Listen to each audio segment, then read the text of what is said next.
It looks like it. Wow. It was God and lightning, but Beautiful. snowy. Okay, let's begin. Welcome back, everybody. Good afternoon, good evening, and for some of you, good morning. And for apparently many of you, it is a snowy day, but here we are, and glad to have you back. Welcome back to the final day of the 2021 Network Performing Arts Production Workshop. We had amazing presentations yesterday and want to thank the speakers for sharing their time and expertise. And I want to remind all of you, and I'm going to put this in the chat window right now, that the Network Performing Arts Production Workshop website, we will soon post all of the recordings and the presentation materials from this entire workshop for your reference. So look there for good materials going forward, and any announcements, that's where they will be. We have another great set of presenters today, so let's begin. Our first panel highlights a wonderful project called the Co-Creation Lab that was founded by Delma Rodriguez, who is the director of the Latin America Europe Cultural Ring in Uruguay. I owe Delma an apology. We do not have the translation feature yet, but we are about to. So I thank you, Delma, for presenting for us in English today. I know it is a lot more work for you. And actually, I thank all of our colleagues, everybody, so many of you are presenting in your second language, and we really appreciate it. Joining us also is Justin Trieger, who is the Director of New Media and Distance Learning at the New World Symphony. Notably, Justin has hosted this workshop many times, and we thank him for his commitment to this community. And finally, we're joined by Tom Gorman. Tom is a senior lecturer in theater at the School of Media and Performing Arts at Coventry University. Please welcome our panelists, and we'll begin with you, Delma. Thank you, Anne. I will share my desktop.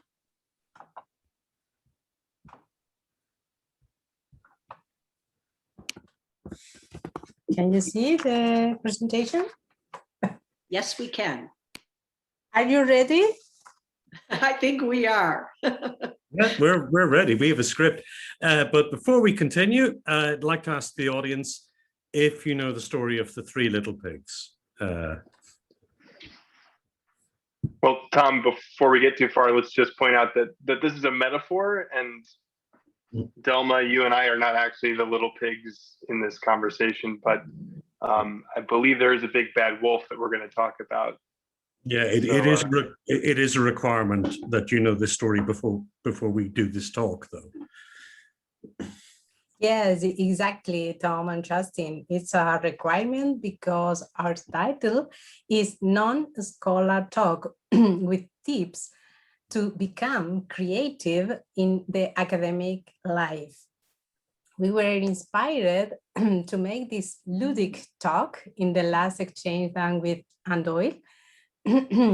Her appreciation about Co-Creation Lab in these findings, about the endeavors, etc. All her comments motivate his talk, or likely it's not a talk, it could be a game. Let's play. Okay, with this notification previously, here we go. Exactly, and there were so many adventures through this project. In Yes. arts, yeah, in arts, sciences, ICT, and Delma. Yes, crossing continent through internet. The kickoff of the Co-Creation Lab was May 23 in 2019 officially, In that meeting, the speaker were Claudio Alocchio, launching Lola for the LATAM region, Justin Trigger, performing art networkings, Tom Gorman, Telepresent Theater, Domenico Vicinanza with art, science, and technology, and the author of the book, The Art of Co-Creation. They are Brian Reel and Matti Amalainen from US and Finland as well. Okay, what is the aim of Co-Creation Lab? Co-Creation Lab is a research and intervention project in the framework of Cultural Ring in Uruguay. Collective creation networking through advanced internet is the proposal. A transdisciplinary approach in art, science, mediated by ICT.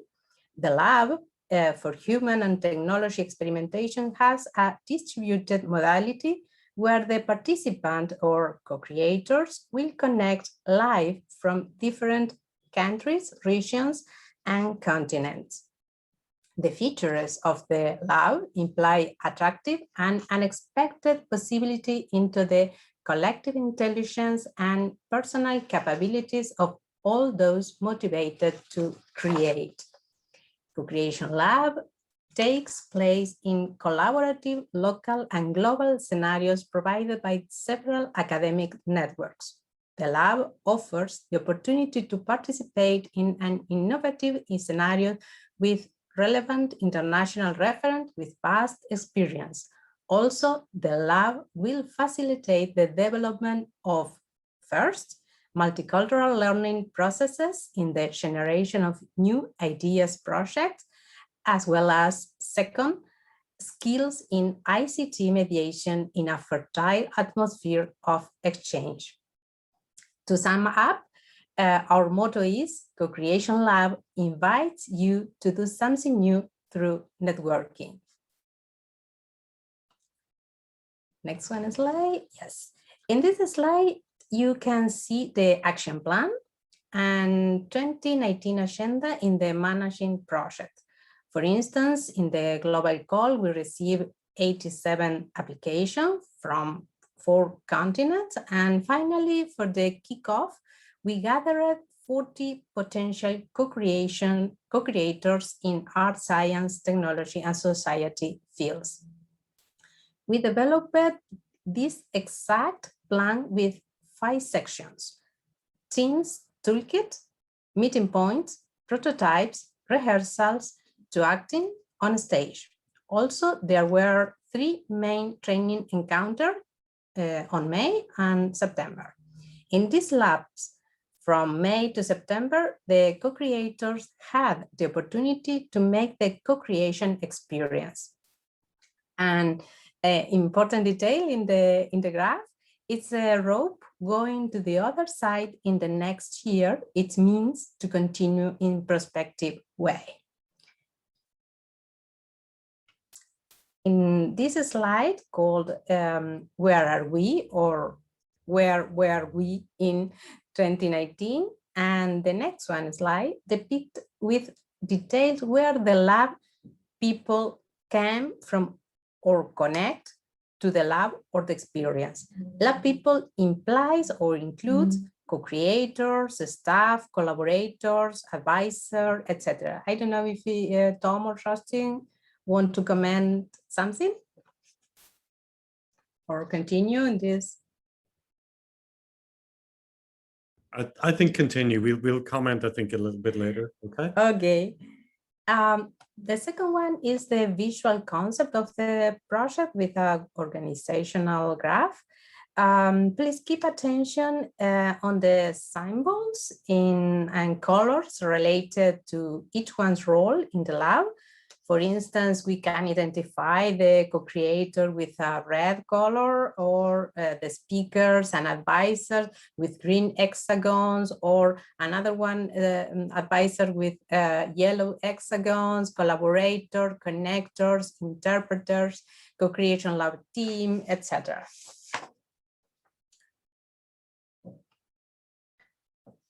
Co-creation trip is a concept coined in the book The Art of Co-creation regarding the non-linear process in transdisciplinary co-creation.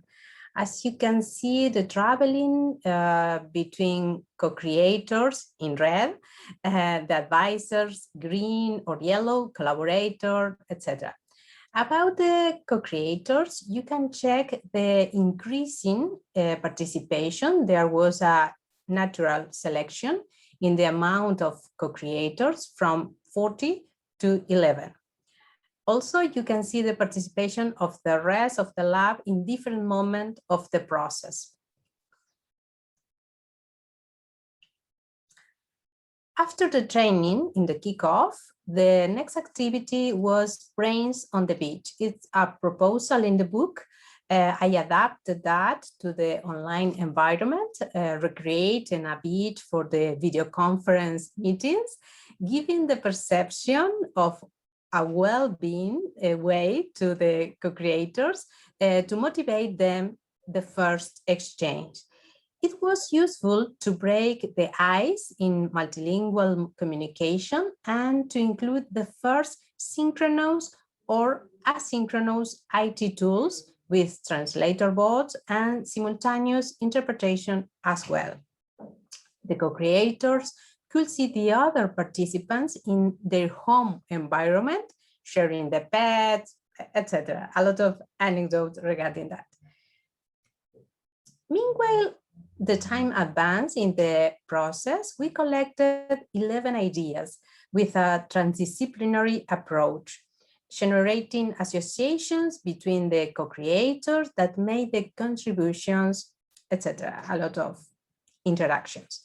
Naturally, we're shaping them in the process. Well, in this part, I would like to mention this point. From the 11 ideas collected, the meeting points with the advisors happened, and I would like to introduce Justin and Tom for sharing their experiences because the process was focused to build the conceptual project and its presentation to the jury in the final stage. Justin, Tom, I don't know if you want to share. Tom, would you like to go first? I was going to, we're all being terribly polite to each other. I should say, possibly to some people looking at this, it looks incredibly complicated. It probably looks like a circuit diagram or some kind of arcane kind of magic circle type incantation. And it is remarkably complicated, this process. The thing that I would say, and I think it's down to it, during the pandemic, I tried to teach myself magic tricks and failed, but it's the difference between us amateurs and a skilled professional. Delma makes it very easy for us to participate in this. So this complexity isn't felt by us in the co-creation lab. We're kind of, in production terms, we take it one step at a time. So we're very much advising our co-creators, and we are guided through this very complex process ourselves, and even more complicated when you factor in the translators and everyone else that's also working on this project. And one project I'm working on, there are people in South America, also people in New Zealand, etc. Myself, who's in the UK. And it is remarkably, once you're kind of in the thick of it, it's a remarkable, easy, intuitive, and collaborative process to follow, which when you kind of pull back to get the full view of it, is actually a remarkably complicated process.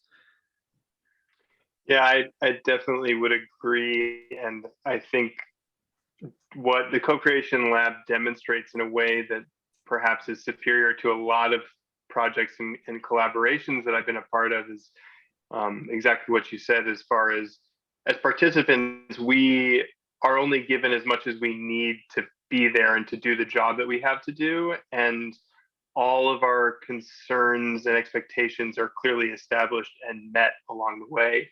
So although the process appears very complicated, inevitable feeling of participating is one that's very fun and carefree. And I think the projects when we got to this phase were very interesting because the co-creation groups were compiled of a number of different people from different continents, as we've already talked about, but also wildly different disciplines and interests. So there was everything from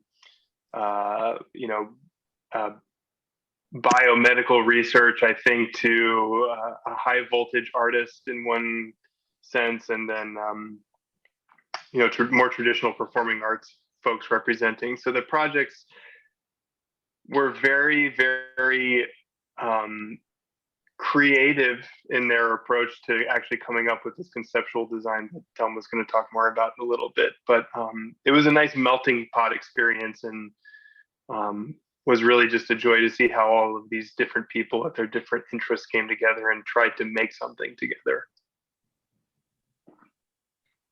To sum up, the results between the prototypes and rehearsal sections were 5 projects profiled in art, science, technology, and society. And then finally, there appeared 3 final projects to present with the jury on September.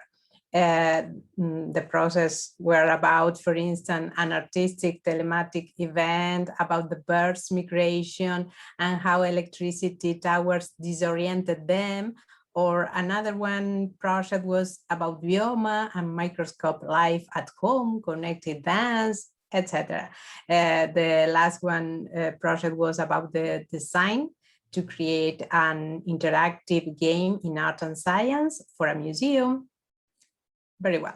All the final presentation are available to watch in our YouTube channel in English, Spanish, and Portuguese, and also the training from the expert in the 3 languages. Well, the next one slide depicts reviewing the whole process. We make out 3 functionality notice. What? The groups define their specific topics, how or the know-how, Tom and Justin will mention their experience, and to follow, it means 2 kinds of perspective. To follow from the co-creator side, to follow the project in the near future, and to follow up from the lab within perspective way. ICT mediation. How it works. ICT mediation to explore and multilingualism are the categories found. It was the first great feedback to reinforce to co-creators that the lab works and flows. I found a category called empathic visualization. We detected that the video conferences were fundamental for co-creators, like an empathic visualization to associate ideas, exchange, and select something new. It was not in a rational way, it was more in an emotional mood. It improves or to make looking forward to facilitating other decisions ahead related to analyze, compile, and define. Well, between before, meanwhile, and after of the process noticed by themselves, for the co-creators, there are a lot of anecdotes or cases of study. For instance, this case explains the indirect strategy that we developed in terms of facilitating the co-creation process. It happened into a proactive group with some type of issues in the process to converge in a common proposal. And I detected the situation and asked to Brian Reel for help with a piece of advice directly with the group, because it's very important, the otherness or external side view. Then I generated other situation to check if a specific person in the group understood some reactions and attitudes to change.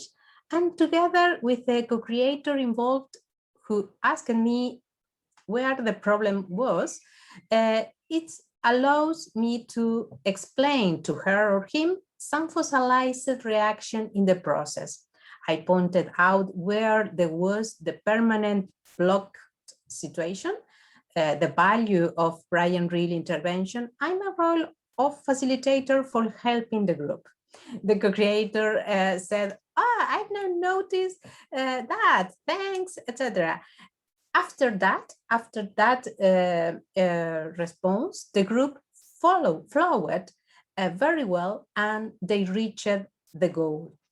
Therefore, I found that it's very important to continue in the co-creation pedagogy as creative pedagogy or heuristic pedagogy. It's a key point, this finding. Well, the second one is glocal, is a syncretism, and it implies a permanent link between global and local features. The second one is the co-creation pedagogy implies cultural education strategies and educational cultural training. It's a huge intertwined field, and it should be based into the co-creation pedagogy as mentioned before. The transparent background in blue means the different layers in the process, and when the project ended, we built categories, concepts emerged in the lab process. Okay, here in this 2020, well, it's the second edition. It's a new project ongoing, engaging experiences, co-creators and creators. Tom, Justin, I don't know if you want to say something regarding a little bit short comment, because it's ongoing. Thelma, you're carrying the ship for us. I think the structure and using Tom and myself as advisors, as people who are experienced in producing events and performances reliant on networking and teleconferencing, telematics, was really great, because the groups naturally did some wild brainstorming and came up with very very expansive ideas that needed to be refined and practically assisted in their execution. And so the role that I found myself playing most of the time was thinking through the artistic and conceptual nature of these projects and recommending approaches to actually putting them into reality, either through technology or through creative means. So it was very intelligently laid out, in that these groups of, as I said before, disparate interests, disparate people, disparate regions of the world, co-created a concept, and then were invited to have regular conversations with people who are familiar working in the medium in which these projects were intended to be realized. And that was a very good structure, in my opinion. Tom, tell us about your experience. I think I would echo. I mean, I came to this project through making theatre telematically, which I've been doing since 2016 with Finland. But oddly, I found that I used more of my experience in my day job, which is, working with students and actors and professionals in putting on shows. I found myself, like Justin, confronted by these huge conceptual ideas. And it's a bit like somebody saying to you, I've got the theme of love. And you're going, well, is it a song or a play or a novel or a short story or a computer game or a painting? And so I found myself asking groups really just very basic but very difficult questions, like, what are you trying to make? Where is it going to be? These very practical questions I ask my own students, which who is your audience? Where are you staging that? And that can be a physical venue or a virtual venue or a blend of both physical and virtual. And only kind of after we'd answered all of those questions, like, do you need dancers? Do you need musicians? Do you need none of these? Are we talking about avatars or a program or something? And they kept on trying to tell me about the idea. They'd say, well, it's about this. And I go, I don't care anymore. I just want to know what this thing is.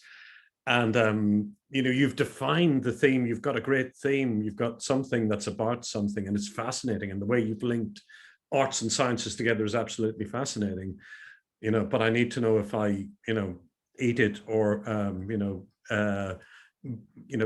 take it for a ride to work or something like that. I need to know what the object or thing will be at the end of it. And I found myself really kind of drilling into these difficult questions with them all the time and really putting them on the spot to define what it was they were trying to make. I do think there was a commonality among the groups, though, in what they were hoping to accomplish in doing these projects, which was interesting. So, and this is not unfamiliar to this group or others who are working in this space in terms of taking research from the sciences and using the arts to communicate the impact of the data and the findings. That was kind of this underlying current, both in the bird migration project, which was trying to demonstrate the feeling of migratory birds as they encounter high power retention lines that didn't previously exist in their natural migration patterns. So how do you use the arts to communicate that experience? And then there was another project which looked at kind of the unseen functions of biology that underlie everything in our everyday lives, and trying to magnify that and communicate that type of those types of interactions and processes in an artistic means. And so, and Domenico's on this call. He's done lots of really great things with visualizations of sound data and other kinds of seismic data converted into music. And this has always been kind of a nice focal point for network performing arts in terms of using these tools in this medium, this online medium, to really, in a visceral way, communicate the findings in more scientific data that can be much more difficult for the regular person to approach. So interesting that that's where we eventually landed. Okay, the next one. I've got dialogue again. I'd forgotten. I'm a bad actor. Yes. So, do you remember the story of the Three Little Pigs? And my line's on the screen, and I'm looking at the script. This is terrible. I'll leave. And the wolf. And the wolf. The question is, who is the wolf? Exactly. We need to block the wolf, of course, the symbolic wolf. We need to detect what is, how it works, the wolf in our co-creative practices, and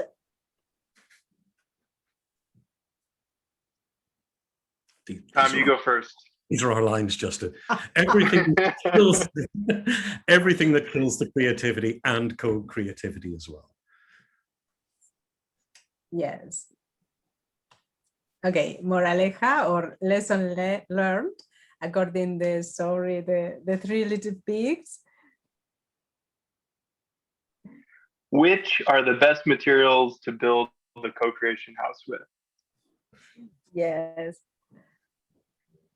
As you can see, there are our tips to start building a strong co-creation house. There are more tips, but in this slide are the tips for helping the newcomers in co-creation.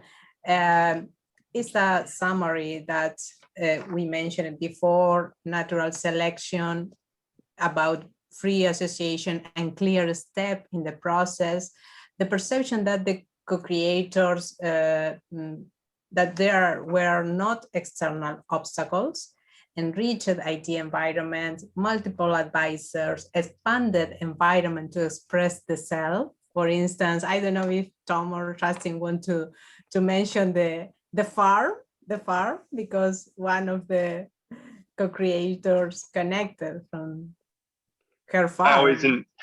Yes, go ahead.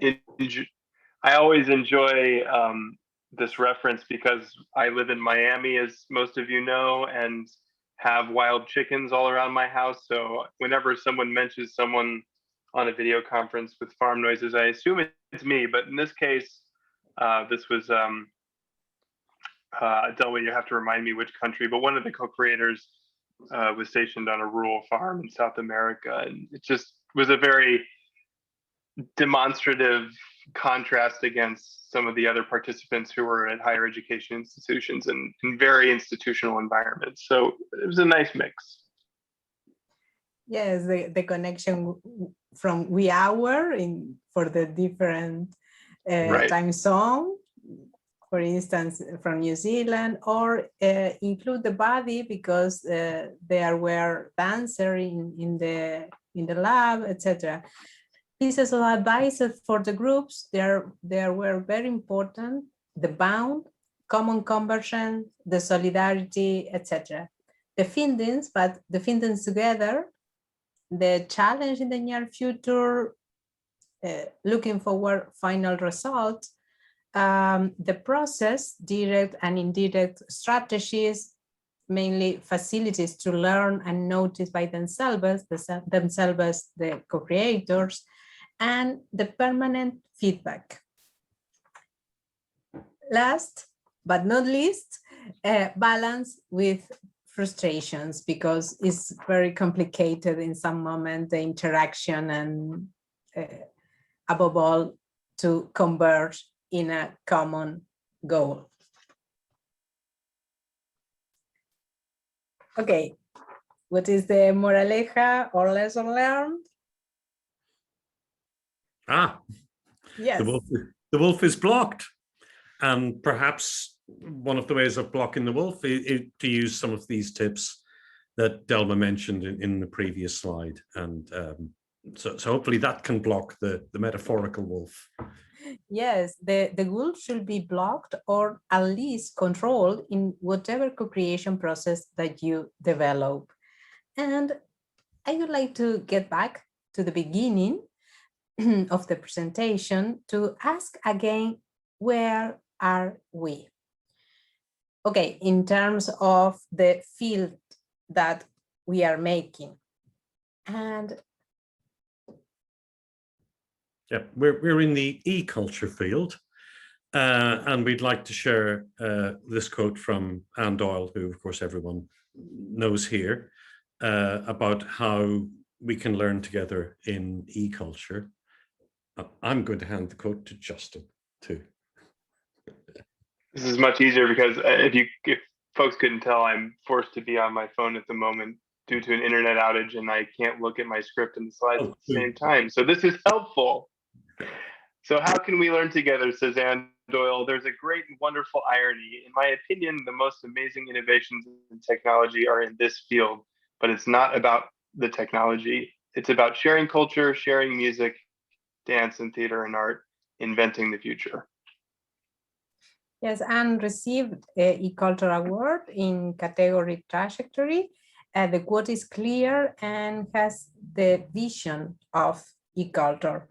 And continue with this question, I would like to share our final reflections for sharing with all of you in terms of step forward that co-creation lab looking forward the future, and to sum up, to expect that something new appear, we need to generate different conditions to create, co-create, communicate, exchange, and share. Even we should leave the ancient ways on modalities of the artistic creation in e-culture known already.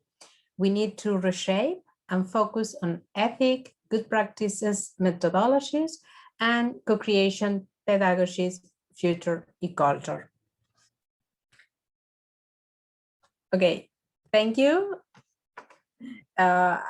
First of all, thanks. I would like to say a special thanks to Anne and her team for organizing this event and the amazing opportunity to share the experience. Thanks to all Co-Creation Lab transnational teams. And thank you, Tom and Justin, for always continuing to create together. Thank you so much. On time or not? On time, Anne?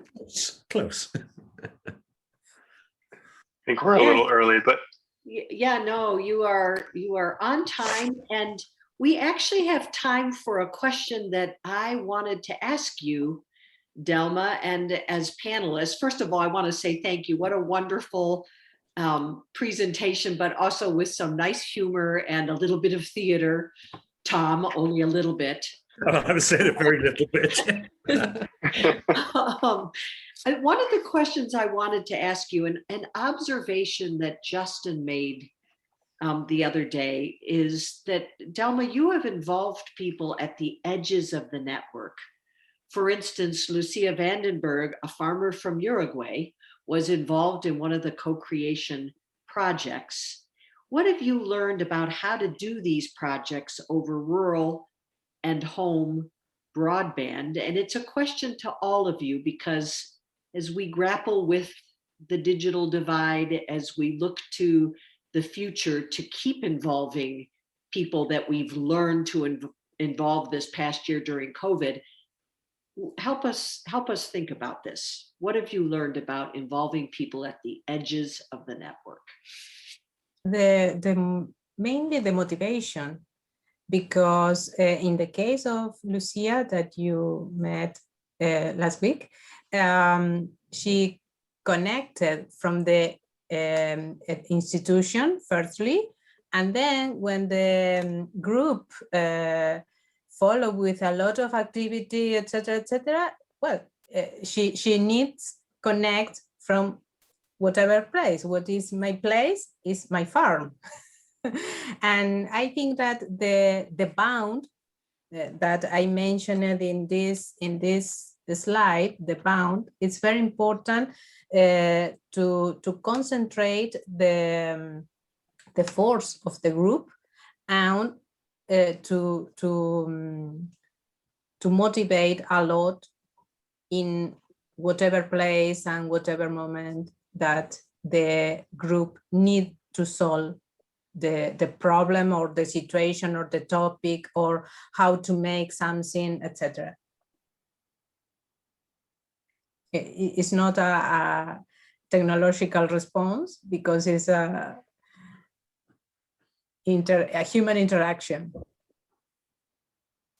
I can add a technological response to that, Anne, if you like. So one thing that I appreciate about Delma's coordination of the project is, as I said before, her ability to set expectation and provide information at the right times as needed. And I think for those folks who were challenged from a connectivity standpoint, she made sure that everyone was working from the same information and was provided the same resources prior to each one of our online meetings, so that everyone was referencing the same materials and was coming to that conversation prepared to discuss whatever was in those documents. And in that way, the technical challenges, if and when they did crop up, weren't so impactful, because again, everyone had all of the resources required in the beginning and could reference them if they got disconnected and wouldn't get lost in the conversation, because there was always these guiding, supporting documents to help manage the interactions. And so I think, and that's the recommendations that I always give, is that you need to assume that there's going to be some kind of an issue. And so how are you going to mitigate that before it happens?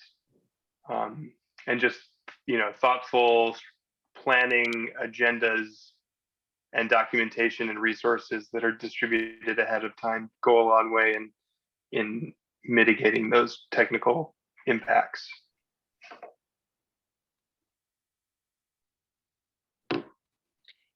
Yeah, that's great. And it's a good perspective that it's motivation, it's being very organized, it's documenting, and that is really what gets to success here. So I think if there are not any further comments from our panelists, there is no harm in ending a few minutes early and giving me time to introduce our next panel. Thank you, Delma and Justin and Tom. What a great presentation and a very inspiring example of how to go about extending this creative innovation to new regions. And I hope we can look to this model as we try to extend what we're doing around the world. Thank you, Anne, to you for the opportunity. And thanks, Justin and Tom, for all. Thank you. Thank you, Delma, for making this so easy and so pleasurable. Yes, absolutely. And I will volunteer Delma as a resource for planning these types of things, because she has lots of experience that's hard to squeeze into a half-hour talk that she's, I'm sure, happy to share. Wonderful. Thank you Thank again, you. all of you. Bye-bye. Bye, thank you. Thank you. Bye, Delma. So our next set of panelists, are, as my colleague Kelly will be bringing them in one by one, but I wanted to reflect on why this next panel. We know now from the past day and a half that the uses of these technologies work in theater, they work in dance, but many of them were primarily invented in the beginning for many, many years to enable music. Music at a distance, performance, teaching and learning. So we wanted a panel today that focused on what we're calling music enabling technology and what they've been able to do with these technologies. We're going to look at, with this next panel, internet performances, virtual reality, composing for latency, eliminating latency, focusing on teaching over the networks, and finally research into the music and the musician experience and what is the efficacy for musicians in working in this medium. So let me introduce our panelists.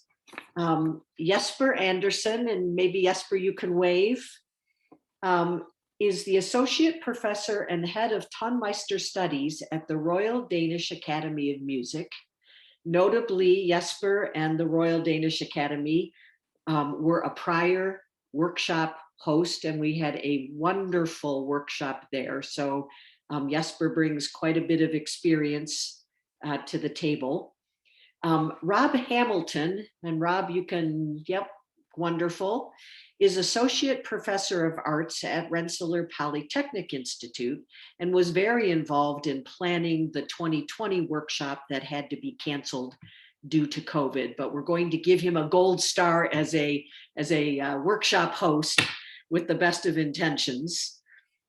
Michael Dessen is professor in the Department of Music at the Claire Trevor School of Arts at University of California, Irvine, and we're really delighted to have you with us today, Michael.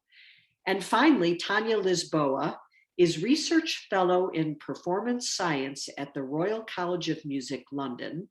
She is also a prior workshop host. The Royal College of Music hosted all of us again for a very successful workshop. So she brings quite a bit of experience to the table in this realm. So Jesper, let's begin with you. Yes, thank you, Anne, and thank you for being a part of this, and good to see so many familiar faces and also to see so many new faces here. So this is really nice to be here with you. I'm Jesper Andersen from the Royal Danish Academy of Music in Copenhagen, and I'm at home in my living room right now. But let me see, I will share my screen here. See if I know how to do that. Yes, so hopefully you can see some sort of a black screen beginning of a presentation now.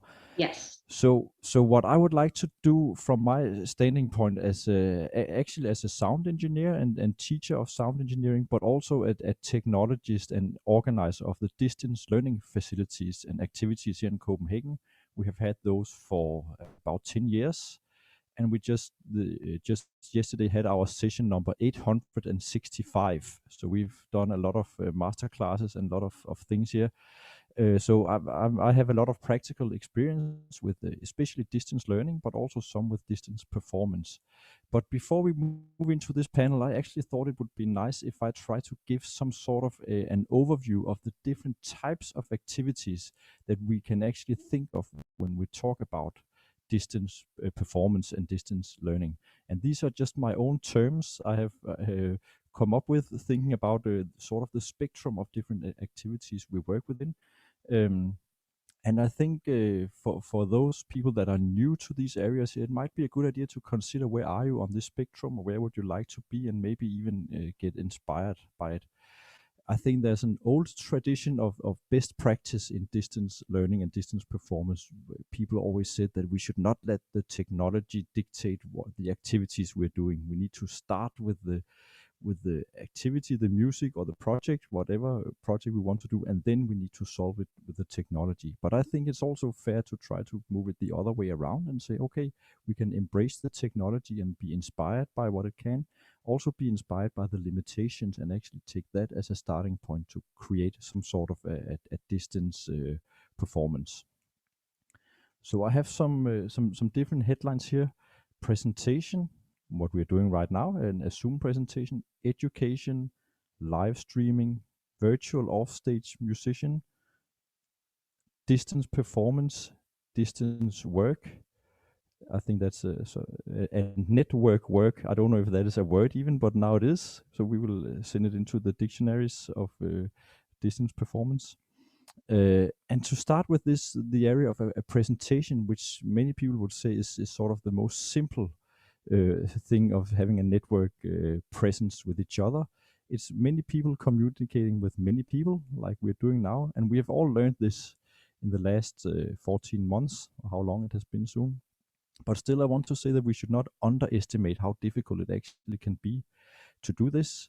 We have people working with multiple screens and presentation technology. I have to have an external microphone suddenly because the fan in my laptop is very noisy, and I put my laptop on some books, so I have a nice camera angle and I'm not looking down on you, and so on. So there's actually still quite a lot to think about to do a successful online presentation. Also, it's very important to have a clear host, and Anne is doing a great job, I think, to be quickly also to tell someone your microphone is not working or you need to fix this and that. So to have a very clear host and actually a very clear guideline for what we are doing, that is pretty important. And sometimes it's being forgotten because we think it's so simple to do this stuff. Then within education, which is what we have the most experience with here in Copenhagen, usually it is one-to-one masterclasses, and an education distance learning session is something that is mediating a learning situation. And I would actually say that sometimes the whole production setup for something like that is a little bit boring and honest, like it's an honest representation of the student, because of course we want a teacher to hear what the student is actually doing, also with all the imperfections there. So what we're actually doing is that we are mediating a learning situation and not creating an artistic product. And that means that the engineer in the room has to be someone who has an understanding of this. Also, knowing that an engineer suddenly is affecting the whole situation between the teacher and the student. Now there's an engineer in the room, which will also be a host to some extent for the learning situation. Something also happens to the teacher and student hierarchy, because suddenly both teacher and students are visitors in a virtual third space, and it's not the student coming into the teacher's room. So that can also actually change the situation. This is especially the teachers that note that this is a change that they feel. Also, new teaching forms can be developed with this. For instance, a lot of teachers for distance learning sessions now work with asking students to send recordings of themselves, and then they will comment online instead. So this can give a very good video and picture and sound quality, but also it will put the student into a more performative space that is actually more compared to a stage performance that you can bring into the teaching situation. And I know a lot of music teachers are very happy with that approach, and I think they will keep it even when we get back to normal times. Then the next point on the list here is live streaming. So one to many. And this is something that we have also seen a lot of ensembles and bands that are not able to play concerts. So they will go in any type of room they might have and actually play a concert on YouTube or Facebook or a similar place and then play to their fans. And here, of course, you need to have a good light and a good sound, but also it is very good to consider to have a very simple production. And not too many cameras and not too many edits, and actually giving a sort of telepresence so the audience feels that they are in the room. Also, you should consider some sort of viewer interaction. I have seen many live streamings where a band has forgotten that they don't have a computer on stage so they can watch comments on YouTube, for instance. So simple production. I would say if you have a certain budget, then get one very good camera instead of 3 semi-good cameras that you try to switch between, because whenever you switch and do a close-up, you lose the sensation of the streaming concert event. Then we'll get a little bit more complicated now to add a virtual offstage musician. So this is, you can say, one-to-one, but also with an audience in the hall. And this is something we have seen for distance performance quite a lot, where we're actually mimicking a classical offstage performance, where we have also in classical music standard repertoire, maybe a distant trumpet or something like that. But with the network technology, suddenly the distant trumpet can be in a totally different country. And for this, we usually need a naturalistic sound, and really we are again mimicking a natural situation. And there's very little musicians interaction in this. Normally, and this is also how we do it when we do a traditional classical offstage instruments. Basically, they just stand behind the stage and follow whatever the orchestra is doing. And this is opposite to the distance performance that is also maybe a split ensemble. It can be a split string quartet or a jazz trio at different locations, where we want to mimic an ensemble presence. And here the interaction becomes very, very important, because playing an ensemble is all about the interaction, of course. And I would like to stress, even though I'm a sound engineer, to remember the visual aspects of an ensemble interaction, because that is very, very important. And sometimes it's forgotten, and it's actually quite tricky to give a band a sense of presence with the cameras and screens. So there's a big need for rehearsals in a setting like this.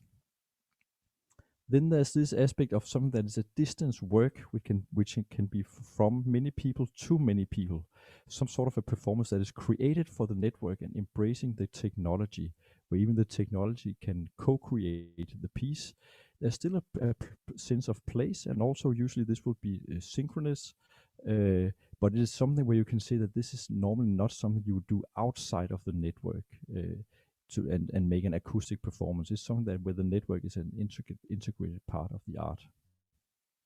Then finally, a network work, which can be anything to anything. Maybe no sense of place, time, maybe no people even involved. It can be a pure algorithmic digital piece of art that where you have all possibilities to do basically whatever you want. And I'm pretty sure we will see much more of these kinds of projects. So this was just a little tryout to do a small overview of different types of network-based activities, and we will move on to the next person soon. So thanks for your ears and eyes here. I just put in my mail address. I'm sure you can find me other places also if you want to hear more or have any questions. Then I'm very happy always to to follow up. But for now, I think I have used 80 seconds too much, so I will move on quickly to back to Anne. So Thank you, Jesper. And no, we'll move quickly on to Rob, but thank you. Great overview. Great. Thanks, Anne. Thanks, Jesper. Let me share this here. Let's see. Share sound. Yes. Stereo. There we go. Bane of my existence this semester. Zoom's inability to record direct stereo streams. That's fascinating. And we'll talk about that a little bit today. Great. Hi, everybody. My name is Rob Hamilton. I'm an associate professor here at Rensselaer Polytech. And we're super sad that we couldn't host you all this year, but we're going to do this instead. And it's great. So today I'm going to talk a little bit about musical performance during, in particular, I thought I'd focus a little bit on this last year and some of the strange issues it brought up. Now, I know Michael is also going to approach the idea of composition and performance in his remarks shortly. And so I thought I'd focus today a little bit on just kind of a little bit more purely electronic experiences I had for network performance with an ensemble I work with here at Rensselaer.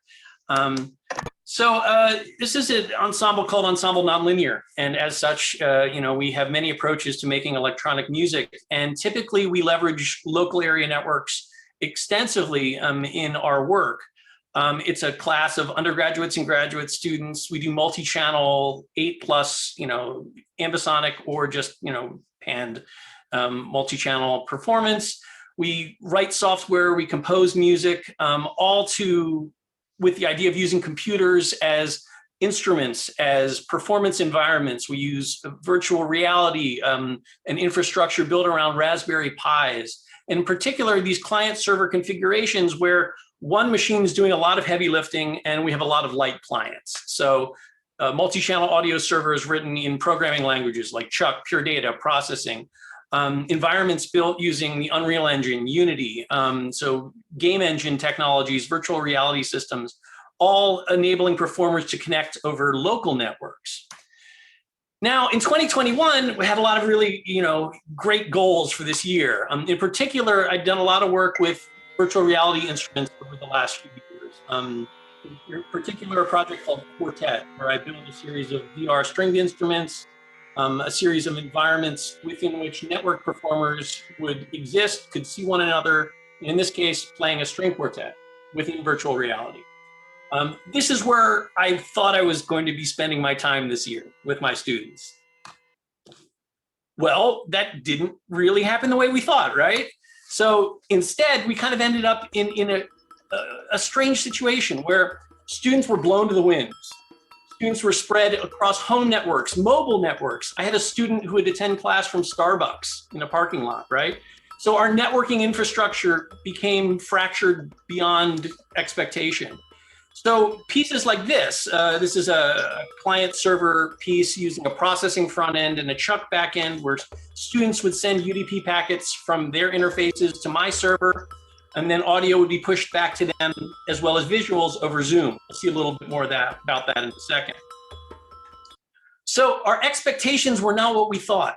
So in this world beforehand, we would have this idea of a conductor and performers, right? Traditional musical tropes and roles, where our instruments were technologically driven and technologically connected using open sound control, passing data over Ethernet, streaming audio from one machine to the next, creating feedback systems, really fun and interesting stuff.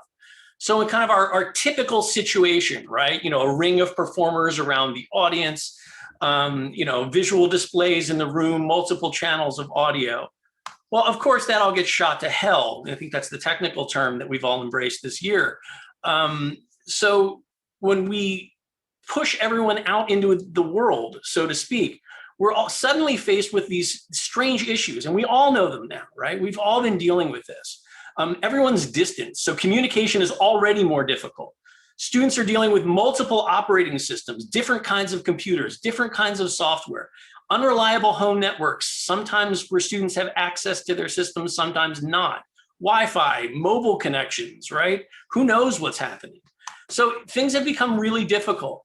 But so in this case, rather than dive into, with my students in particular, who I think while they are technologically savvy, are typically fairly novice in this world.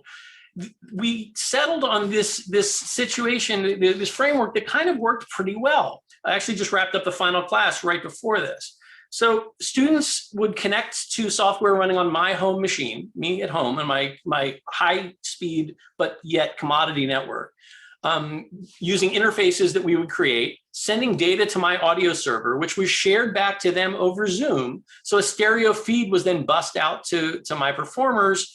So both a visual interface as well as audio, kind of an aggregate stereo stream being sent back to everyone. Now, of course, this brings up some issues, right? We have latency issues. And this is something I think Michael is also going to talk about. And the idea is that we looked for pieces and we looked for repertoire where latency was either dealt with as part of the compositional structure or was something that didn't really play into the musical decisions each performer wanted to or had to make at any given time. So in particular, we just saw that first clip of non-specific taiko-gamelan fusion, piece by Goong and Perry Cook, which was a longtime repertoire piece for the Princeton and Stanford laptop orchestras that I reworked with processing interfaces to work across the networks. So a global grid where each performer's cells could be transmitted and then would be played by a global clock. So everything's tightly synchronized, but yet, there's a moving playhead. So it's a step sequencer in a sense. Compositional structure borrowed from things like Terry Riley's In C, which is a wonderful piece to play across networks. In this case, we took that treatment and applied it to Hey Jude by Lennon and McCartney with a touch of Pauline Oliveros tied in there, whereas performers would play each note as long as they wanted using physical models of bowed strings. Would slowly move their way through this work.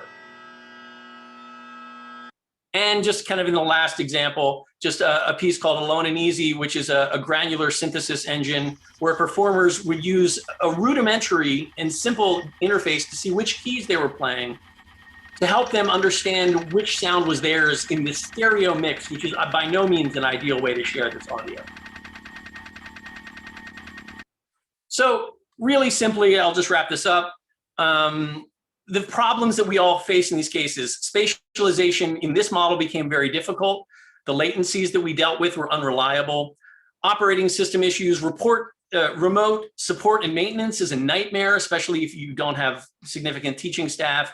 And gain staging working across multiple machines and systems is problematic. The best I can offer to this, right, from a simple setup like this, an easy plug and play world, GUI feedback was strangely incredibly helpful, letting our students know what they were doing at any given moment. Not what I would have expected, really so much. Works with flexible compositional timing helped take care of that networking issues. Keeping things simple let us actually maintain and support our students remotely. And for gain staging, well, prayer never hurts because it's just an awful issue across networks. Our futures, again, kind of this idea, maybe next year we'll be able to share more about the virtual reality systems we've been working on. This is something that, happy to chat about, but, things did not end up this year the way we had all hoped. So I think I'm a little bit over what I had been planning on. So thank you all, and I'll pass it off to the next. Wonderful. Thank you, Rob. And we are passing this to Michael now. Okay, hi everyone. Let's see if this works. I will hope this sharing works here and that it'll support stereo. If you see the title, we're good. So it's great to be here. I want to thank, that was really fascinating to hear Rob and Jesper, and this is such a diverse and interesting panel. So thanks to Anne and all the organizers for the invitation to join. It's great to be here. I'll be sharing just brief reflections on 3 topics listed here, and I'm going to start out just by giving some background on my experiences with telematic music concerts, mostly before the pandemic. So I began doing this kind of work in 2007 in a community of mostly academics who had privileged access to Internet 2 and other campus resources. We were especially inspired by the uncompressed multi-channel audio networking in Jack Trip, And we were excited that we could play in synchrony up to about 500 miles, even back then. But we also explored creative strategies for accommodating latency at much longer distances. And so I'm fortunate to have been involved with dozens of telematic concerts far outside my home state of California, with people in South and North America, Asia, and Europe. And although we've worked with a lot of designers, dancers, directors, other artists on exploring the visual and theatrical dimensions of this work, my own community has really prioritized the music, often creating new original compositions and featuring renowned improviser composers. So many projects have also involved intercultural collaboration, and I'll share a brief excerpt here. It's about a minute long from one such concert that we got in just before the lockdown, a little over a year ago. This concert between California and Seoul featured 6 new compositions by different composers, all performing here. And in this excerpt, you'll hear a climactic closing section of an 8-minute piece, which features Pansori vocalist Bail Dong improvising over a multi-layered texture created across the 2 sites.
So moving on to the topic of teaching during the pandemic, the points on this slide are going to be obvious to most of you here, but I think they're still worth reflecting on.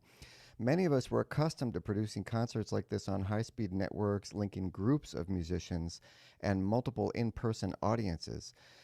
But suddenly, for both our own concerts and our teaching, musicians and listeners were all isolated individuals, usually on home networks with limited equipment and resources.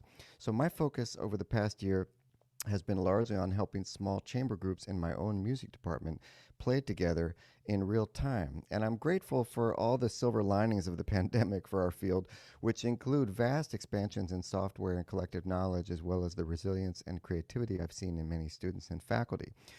But the results I've experienced have also varied wildly, primarily because of the kinds of things Rob just spoke to. Really, above all, I think the unpredictable differences in students' network quality at home. And this year has also highlighted for me the ways that many schools and departments of music have failed to give students and faculty any fluency with digital media. And it's also been a harsh reminder of the digital divide, which I'll come back to in a moment.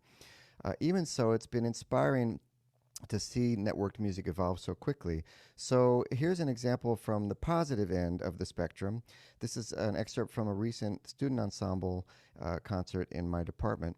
And as in most cases here, the instructor and the students wanted to achieve the tightest possible synchrony. They weren't interested in experimental music with latency. They wanted to just do what they normally do. And so the players in this case had to tolerate some network dropouts in their own monitor mix. But the audio that you'll hear is the clean signal we were able to send to the audience a fraction of a second later, thanks to a new feature in Jacktrip called Broadcast, which enables the creation of a duplicate output mix with a higher jitter buffer.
So as you all know, there's behind every good example like this, there's a mountain of failures and a lot of hard work. So of course, everyone wants to get back to in-person instruction and put this all behind us. But I still think it's important to reflect on how everyone's collective efforts during the past year have created new openings for our field. And most importantly, I want to keep thinking about how we can not only improve our tools and our skills, but also continue imagining new ways that networks can help us advance the broader dimensions of our work. So how can networked music help us address the ways that technological access in our societies is constrained by structural inequities? And even more specifically, how can networked music expand life opportunities and deepen dialogues between communities with highly contrasting resources and life experiences? I'll close with one small example that was inspired by these questions a number of years ago. It's a project I've been working on with colleagues in South America called Puentes Telemáticos, or Telematic Bridges. And it's a bilingual summer music course linking Latino high school students here in California with peers in Manizales, Colombia, in a telepresent classroom. Although it's still in the early years, it's been rewarding for us to see the students engage with new kinds of musical and technological experiences, including exploring improvisation, conduction, and composing their own beats and sound collages, all working collaboratively over networks in our university labs. Just as important, along the way, they also learn about the other group's life experiences, which for the California students includes experiencing both racism and economic disadvantages, and for the Colombian students, growing up in the long shadow of a brutal civil war. But even saying all that risks oversimplifying the picture, because honestly, most of the course is just incredibly fun, seeing these young people learn to collaborate and open up to new creative possibilities for themselves.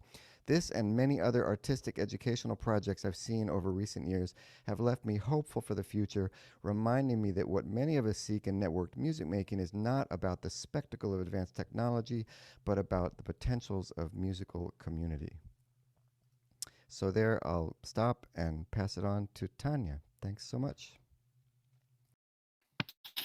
Thank you. I'll try and share my slides as well. That's on the screen. So thanks, Anne and everybody. I'm delighted to have been invited to join this panel. And as Anne said, I'm a research fellow in performance science at the Center for Performance Science at the Royal College of Music. But in parallel to this role, I also acted as a video conferencing project manager for over 15 years, looking after the pedagogical and artistic outcomes of synchronous distance learning at the Royal College of Music in London. But this was also whilst we were in the building and working with high-spec technology. So the RCM has relied both on Polycom and Lola since 2003 for teaching masterclasses one-to-one as preparation or follow-ups from in-person visits from renowned artists, research seminars. We've got a global auditioning training scheme with the Royal Danish Academy of Music as well, bringing students together to learn about auditioning skills from principals of main orchestras around the world, with a lot of rehearsing and performing online, and of course research on the musicians' experiences in working remotely. And that's what I want to share with you today. So the reactions from musicians has always been very positive, and the main objective has been for us to try and achieve a high level of telepresence and to bring musicians to work with the technology in a way that does not disrupt or change the musical work they are used to do in their own studios. And of course, with teaching, that's very possible, but with rehearsing and performing online, it was quite hard for quite some time, at least until Lola came about. So I want to show you some highlights, if my slides change, of a project on guitar ensembles with musicians in London and in Copenhagen in collaboration with the Royal Danish Academy of Music. They were rehearsing and performing new compositions remotely via Lola. So musicians are trained to simultaneously process multiple sensory stimuli. And when making music together, rapid exchanges of musical ideas via speech, as well as via non-verbal gestures, such as eye contact, breathing, etc., and direct instrumental playing take place. And musicians then react to each other musically quite naturally. But here we wanted to ascertain whether the virtual environment could recreate the attributes of such a workplace for musicians. We wanted to study the development of rehearsal and performance strategies, as well as the development of musical communication and interaction in the virtual space. Are the usual face-to-face approaches applicable? What's the impact of the low latency in their artistic outcomes? How do they overcome difficulties? So, first of all, the musicians found that the rehearsals and the performances were successful. They were very impressed by the musical results and by the cohesive ensemble they formed with people they never met before in person.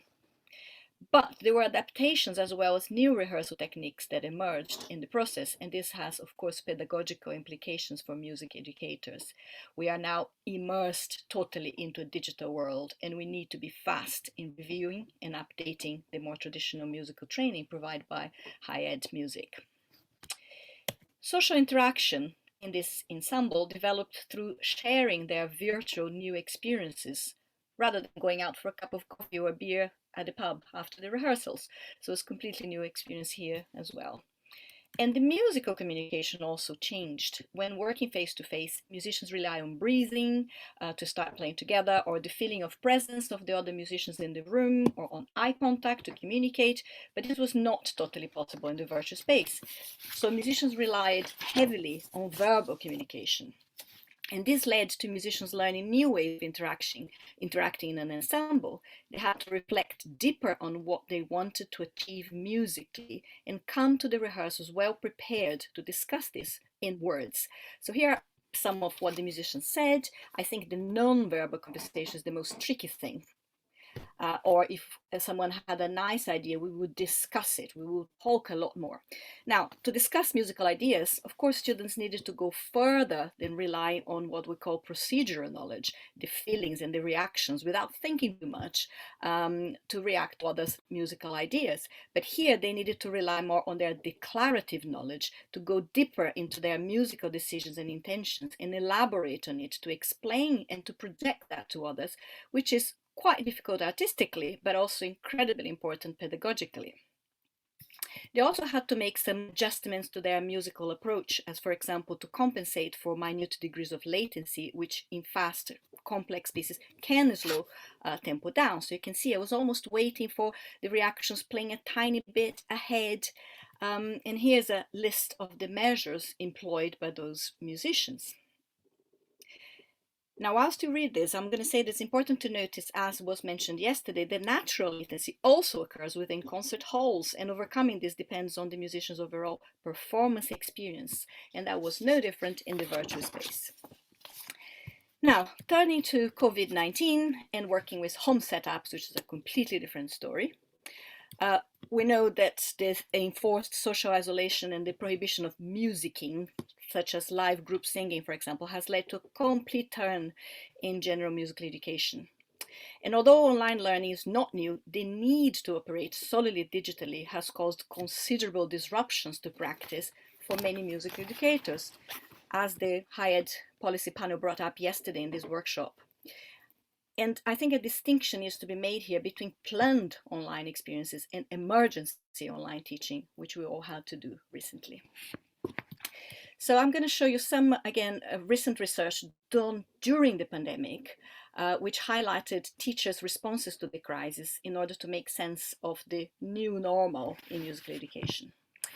So first, musical education has made an unexpected positive contribution to family lives during lockdowns, and this is due to the possibilities that online learning from home has opened. However, adaptations to practice were needed in the context of an offline community music practice being required to move online during the pandemic. And as David Spencer mentioned yesterday, this was a very important challenge for all of us. And the pressure then to maintain pedagogical standards has led to shifts in thinking, but also to very creative teaching approaches. As Jesper mentioned, bringing recordings into the lessons, sharing accompaniment parts in advance, using metaphors since we couldn't be there to demonstrate. The whole hierarchical structure of lessons has changed, much more student-centered, and I could go on and on with how much we've learned. one more slide here, comparisons with face-to-face were unavoidable. And perhaps this is not very helpful, and I can talk more about this later, but there seemed to be common agreement that students have overall developed more independency in their work through online learning, which again is a very important factor pedagogically.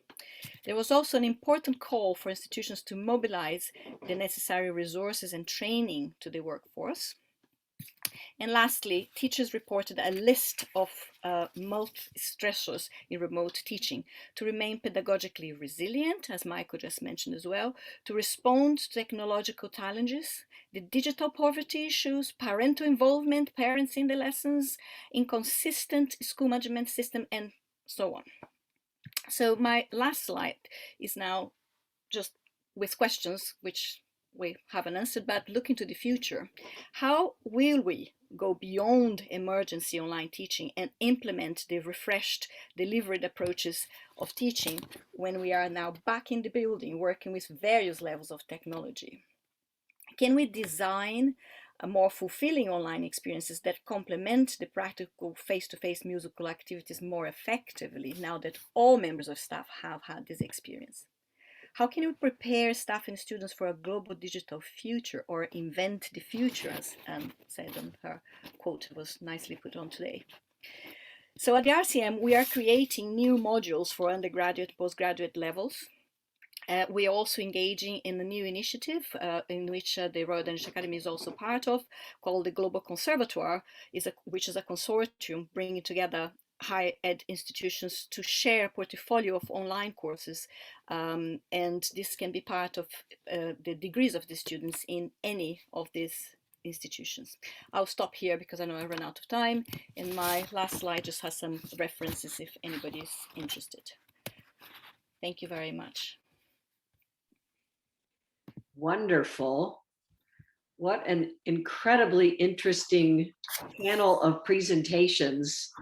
A great overview and some wonderful examples of using these technologies, and then Tanya's research into the musician experience using these technologies. We have time for either a brief panel discussion, or I'm a little more tempted to see if anybody has questions, because you have covered so much of what we thought we might discuss in the panel. So I'm going to open the floor. Does anybody either in the chat window or just want to raise your hand and cut in, have a question for any of our panelists?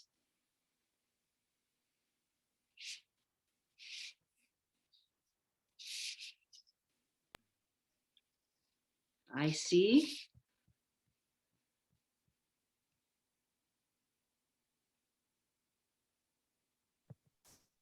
Hello, do you hear me?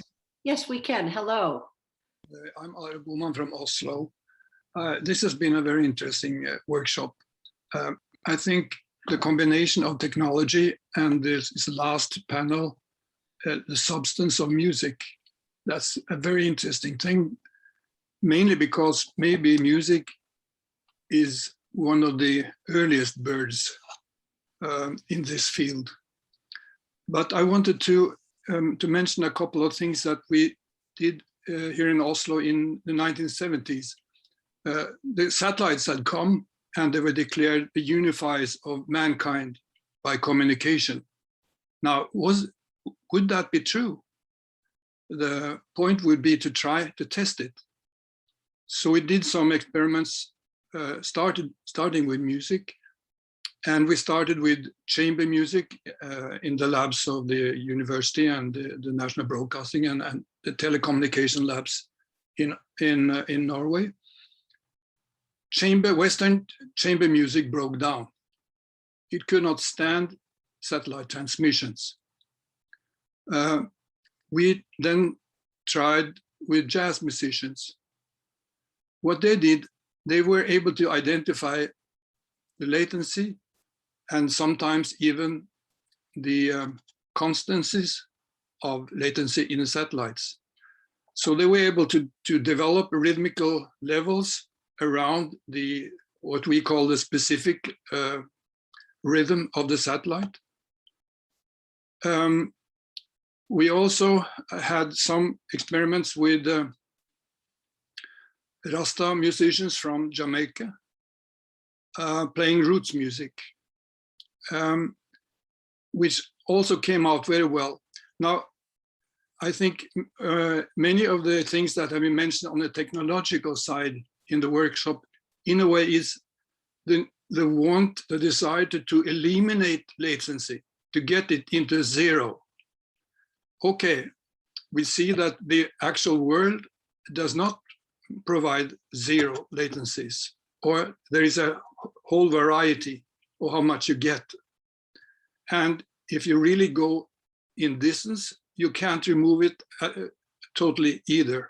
So the global concept of a united communicating mankind will still be facing problems like latency. So in a way, these experiences were interesting. And the Rastafari musicians, they reported something which in a way is puzzling. They said, because we tested on a one jump satellite and then on a two jump satellite. And they said, we prefer the two jump satellite.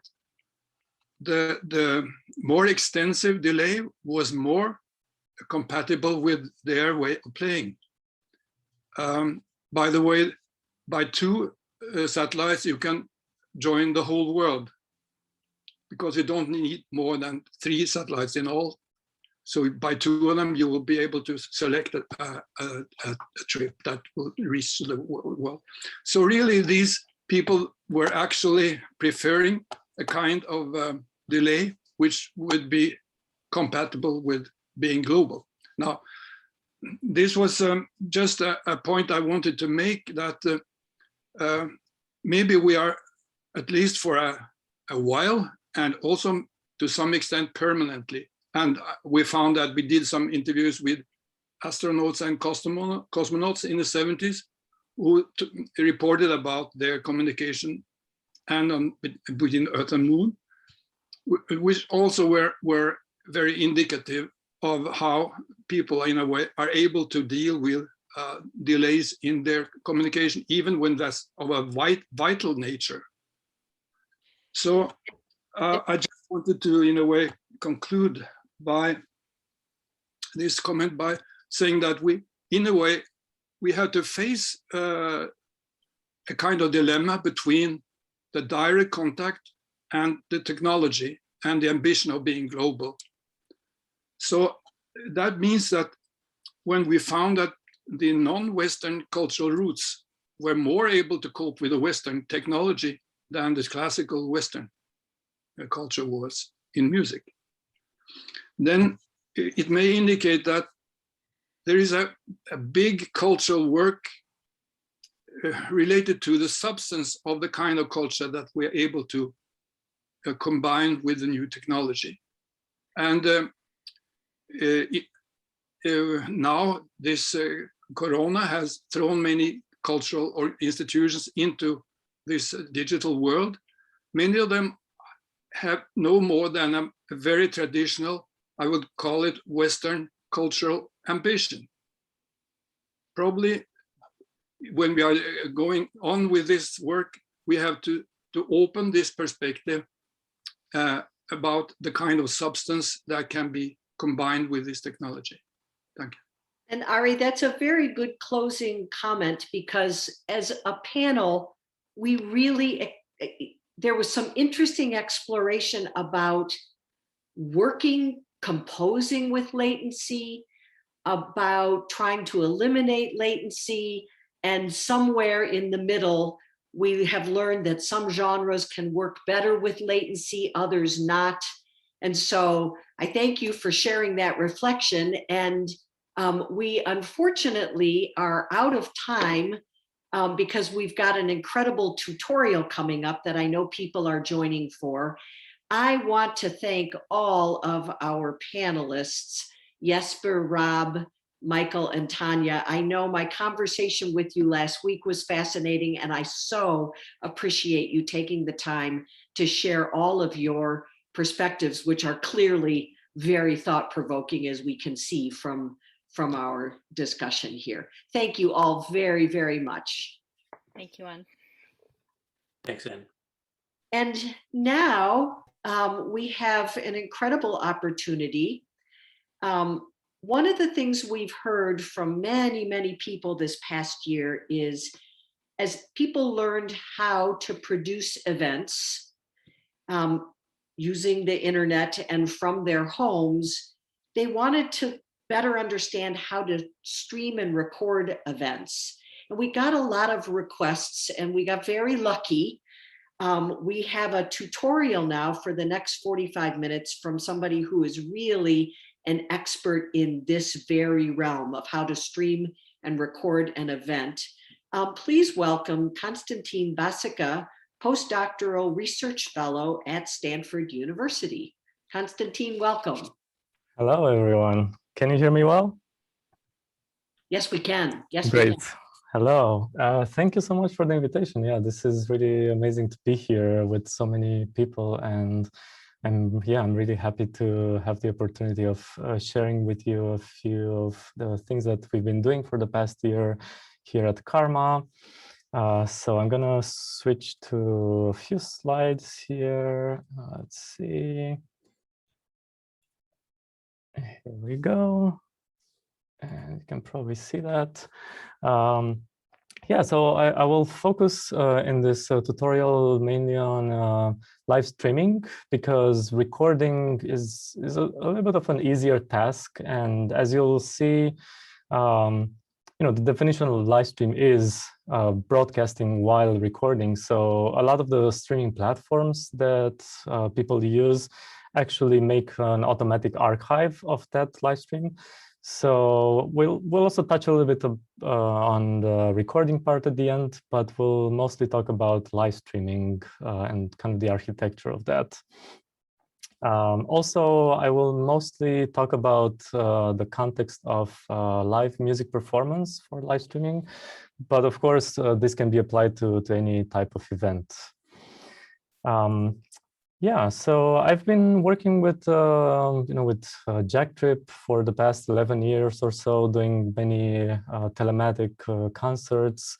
But it's been really mostly in the past year, since the first lockdowns, that we started live streaming, and I've gone into working more with live streaming platforms. And since then, we've been creating this session of that we call quarantine sessions. So 48 concerts in the past year, and still counting. Every Sunday we meet with a group of 6 core members, as well as guests from all over the world, from various countries, musicians, as well as visual artists sometimes. And we play using mainly Jacktrip as audio platform, as well as Jitsi for grabbing video feeds, and we live stream using OBS, so the software that I'll be giving the tutorial on today. And as you can see, even from these images, there's a wide range of things that you can do in terms of the visual aspect in OBS. There's a lot of compositing options. And we've also done just many of the usual Karma concerts. We've transferred those to our Karma Live page. And we've done kind of more, let's say, traditional concerts with musicians coming in and performing, as well as some more interdisciplinary performances with again, with artists from all over the world. So that's one of the, I guess, silver linings of this pandemic time, that we're really working with and collaborating with lots of artists from around the world. And yeah, this last image here on the right side is screen. So these are all screenshots taken from the live stream themselves. And this one on the right here is a screenshot from our event on Friday, where we had 20 groups and artists in the Seamus National Conference, and we did a 12-hour live stream. And yeah, it was a funny coincidence that Vimeo, the platform that we're streaming to, actually has this limit of 12 hours for our plan. So somehow it worked out, and we managed to run everything for 12 hours. So yeah, just kind of a very general live stream architecture. You can have your physical inputs, cameras and microphones and all sorts of devices that will get connected to your computer. And then also inside your computer, you'll be able to choose media files, as well as grabbing things like video conferencing tiles, from Zoom or other things like Jitsi or Skype or other video conferencing platforms, as well as audio inputs. I have a screenshot there of a jack, so doing all sorts of connections between between Jacktrip, Sonobus, and Jamulus, and all sorts of audio platforms. And all of those inputs then go to a live streaming software. And in this case, I'm going to talk about OBS, as I mentioned. But of course, there are other softwares, so you're not stuck with one of Wirecast and many other softwares that are readily available. From that, it gets encoded and sent to a live streaming platform. YouTube, Vimeo, Twitch, Facebook Live, those are probably the most known, but there are many others, including custom RTMP servers. So for example, we have a server here installed at Karma, where people can just stream to our server directly, and that has less latency than something like YouTube or Vimeo. And from there, of course, you get out to your audience that can reach the live stream on any sort of device, depending on how you set it up. So as I mentioned, I will give this tutorial on OBS, and we'll cover the main features of OBS. This is a free and open source software, open broadcaster software, and it's cross-platform. You can use it on Mac, Windows, Linux. It has a very friendly user interface. So basically, after this tutorial, you'll already be sort of expert at this software, because it really is very easy to use. And you can input many real-time source and device captures. You can do, as you can see here in this image, pretty neat scene compositing and add filters and even audio effects. Then it does the encoding, which is an open source encoding library, but you can also use hardware encoders. It also does recording, and obviously the broadcasting part, which is based on the RTMP protocol. And something to know is that it may require a powerful machine depending on the settings that you use. And we'll talk a little bit about some sort of downsides and some advantages to different settings, and how to make a balance between those. Because as with any other video encoding software, it's quite CPU intensive, especially if you try to send as high quality as possible with your video. But there are tricks that you can do to minimize that CPU usage. And of course, you can, ideally, you would use one machine for the live stream and do everything else, like grabbing people through Zoom, screen sharing, and all those things. You do it on a separate machine and then just send it to your live stream machine. That's kind of the ideal option. But if you don't have that opportunity and you need to stream from the same computer, where, let's say, you have your server for audio and video, then I guess just keep in mind that you want to have a really powerful computer, and sometimes laptops tend to struggle, but that doesn't mean that you cannot do it with just with your laptop. So yeah, it should be pretty accessible to most people. But again, it depends on how you use it. So with that, I would like to switch to OBS, which is open right here. And I guess you're still seeing my screen. This is the main interface, and the only interface, I guess. And as you can see, we have a few panels here. On the left side, we have our scenes, which are kind of like presets. So you create a scene with different sources, and then you have that preset, let's say for a concert or for a specific piece, and then you can switch between these scenes. Then you have your sources here, and we'll talk about those in a second. You have an audio mixer, quite handy. Scene transitions, so you can do different fades and other types of transitions when you switch from one scene to another. Then you have some controls here, some settings, and here on the top you see two black screens right now. This is because we're on the studio mode. If we go out of the studio mode, you'll just see one. So whatever you see in that screen will be exactly what you're sending out to the world. But it's best to keep it in studio mode because here you have a preview on the left side where you can set up and kind of arrange what you want to go to next. And then when you're ready, you can transition and actually send it on the right side into your output. So the program is your actual output. And we'll do a quick test stream as well, and you'll see exactly how that works. So going back to the scenes, as you can see, I have a bunch of scenes prepared here from many concerts, and I'm just going to go to a basic scene right now. It's empty, it has no sources.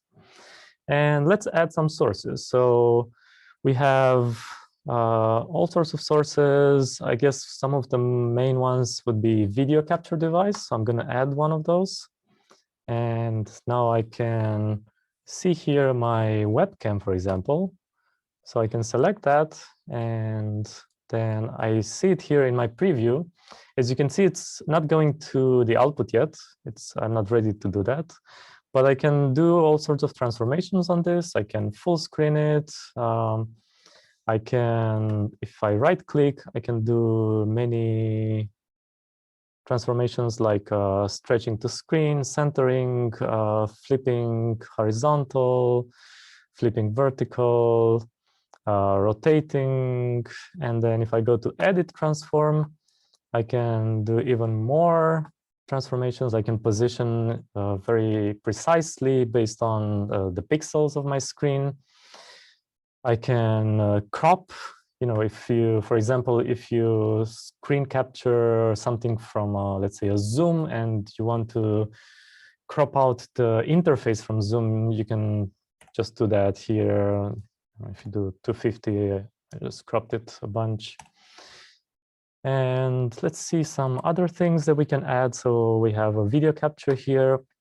And another important source that you would be using would be the display capture. So just like in Zoom screen sharing, this is essentially screen sharing. So this is one of my screens. This is my other screen. So I have two screens here. And let's say I'm going to share this one, or maybe this one with my PowerPoint presentation. And again, with this one, I can make it smaller. I can do a little bit of compositing here. And I can also add some effects. So some basic effects, if I right click and go to filters, I can, I have audio effects here on the top. So you can use some of those like compressors and noise gate. And I have also a few nice video effects. So the color correction is pretty useful because you can actually control things in your webcam if it doesn't look as you want it to. And let's say it's probably too much. Say kind of like that.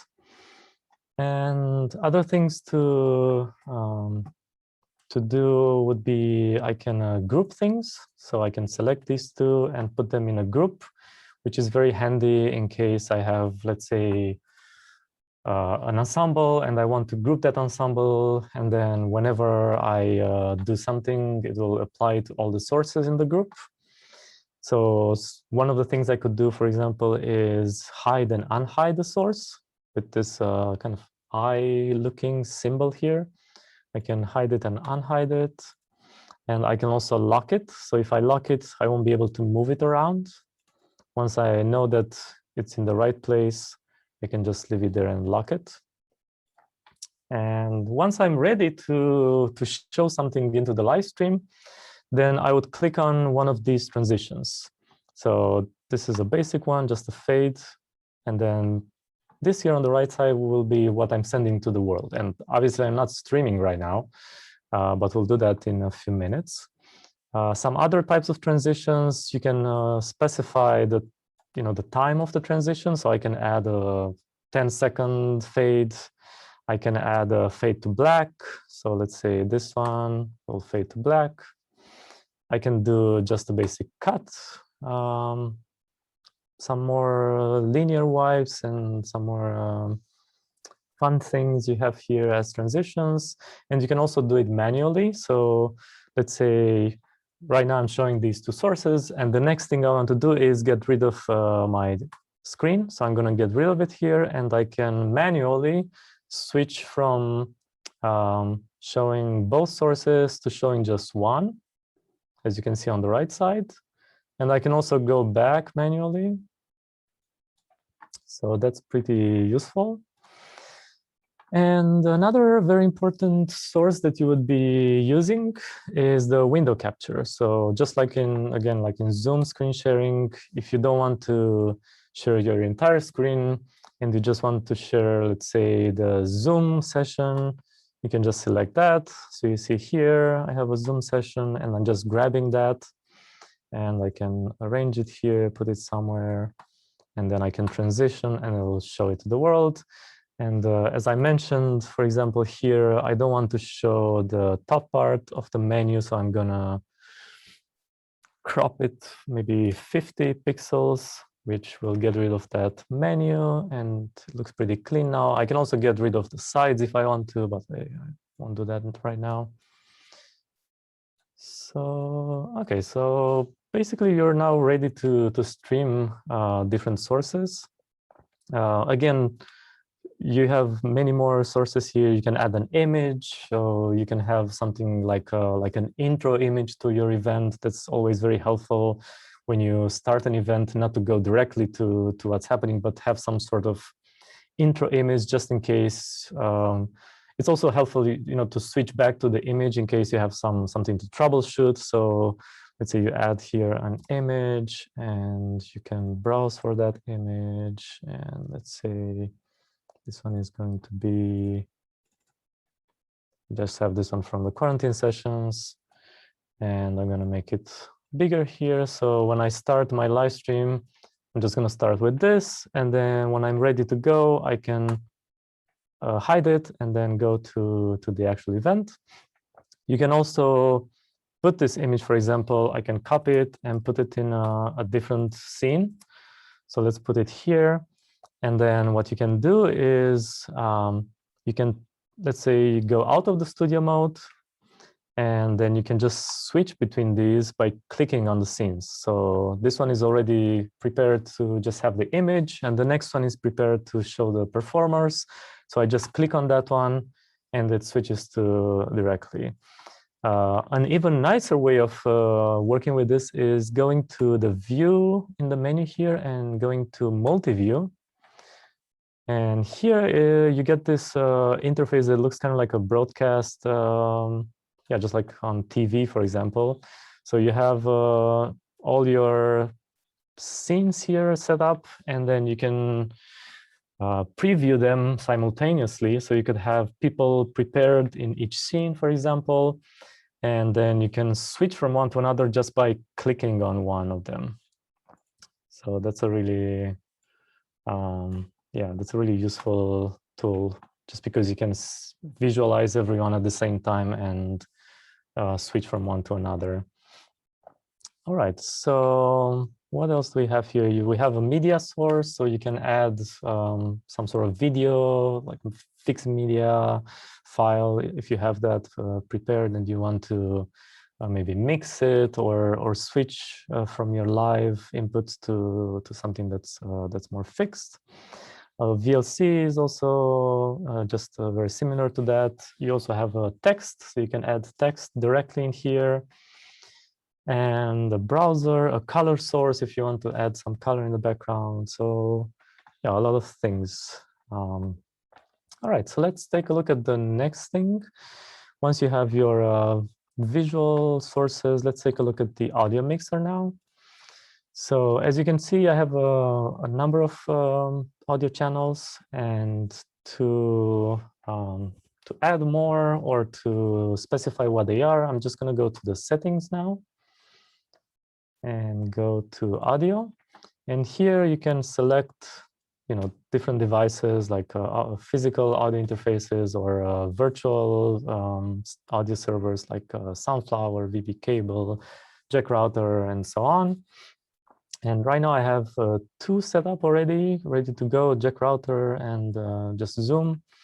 So I'm actually streaming right now through, let's see, I have a jack trip server running, and this is, as you can see here, jack trip is going into OBS now. So you can see it here connected. It's going into input 1 and 2 in OBS. So the mic auxiliary one is the one I'm getting it to. And if I turn this on, you can see the level going up. And this would be what I would be streaming. But there are a few things to know here for audio. So besides, just the gain control and muting, you can also go to this settings and go to advanced audio properties. And here you can do a few more things. So one important thing is that you can specify for each audio channel if you wanted to send just to the stream. So then it would be monitor off. If you want to both send and monitor locally, so there will be monitor and output. Or if you want to just monitor and not send to the stream. So that's really important to make sure that you always have the right option checked, because you might be, if you have this closed, you might be thinking that right now you're actually streaming, but in fact you're not, because that source is only monitor only right now. So you're hearing it, but it's not sending to the world. So you want to make sure it's maybe monitor and output or just output. Another thing you can do is set it to mono if you have just one channel, for example. You can also pan sources in the stereo field.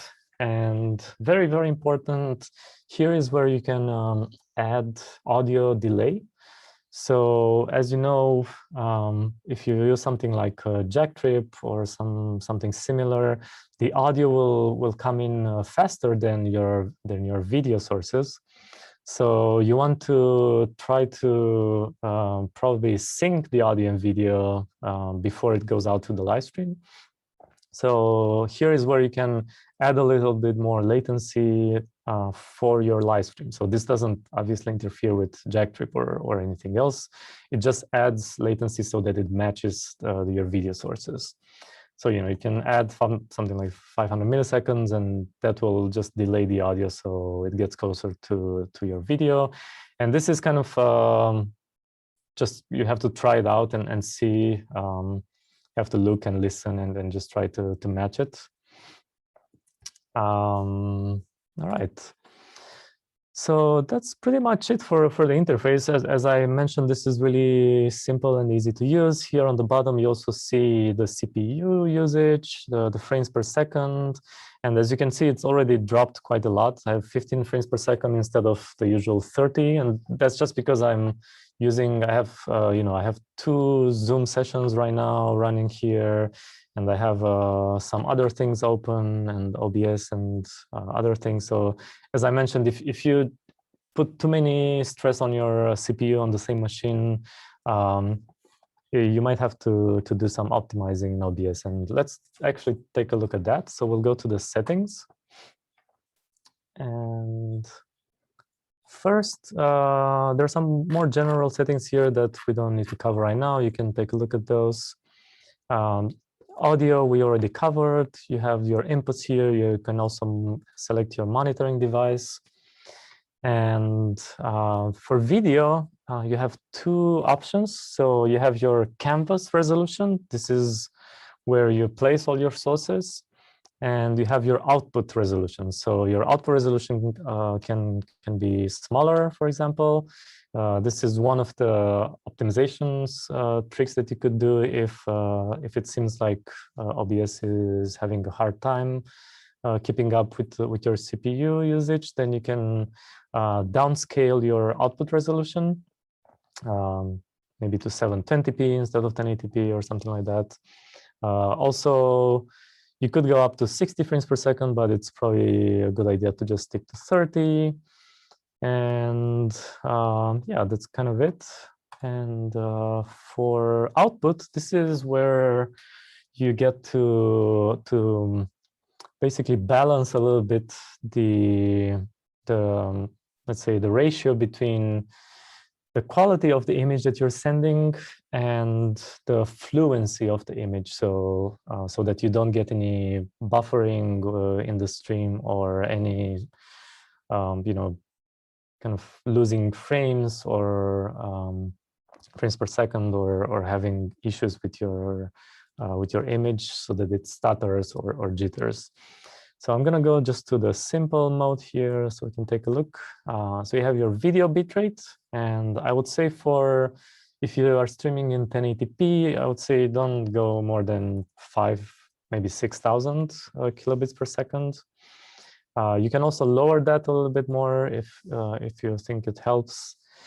And you have your audio bitrate, which in some cases is limited by the streaming platform. So if you're sending to YouTube, for example, it will be limited to 160, even if you try to send higher than that.